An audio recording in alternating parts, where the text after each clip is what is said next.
So, good afternoon. What is going on? My name is Rachit.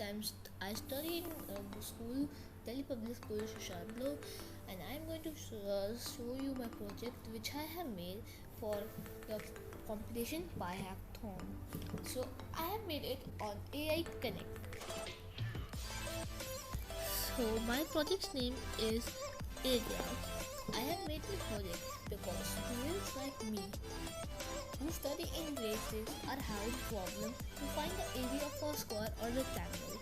This helps us to find a rectangle, area of rectangle or a square. So we will run this.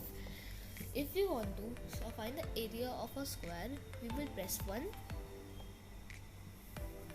This enter. It asks enter the side of the square.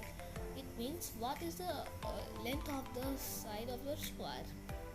So my length of the square is 3 meter.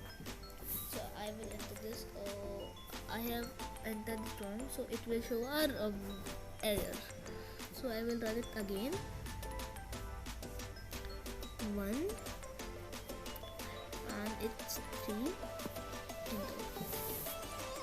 Now it shows you the correct area of the square, which is 9 meter.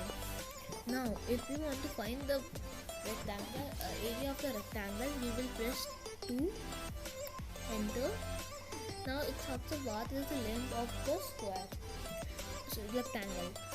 The length of the rectangle is 4 meter and the breadth is 6 meter. Now it will show us the area of the rectangle. So thank you for watching.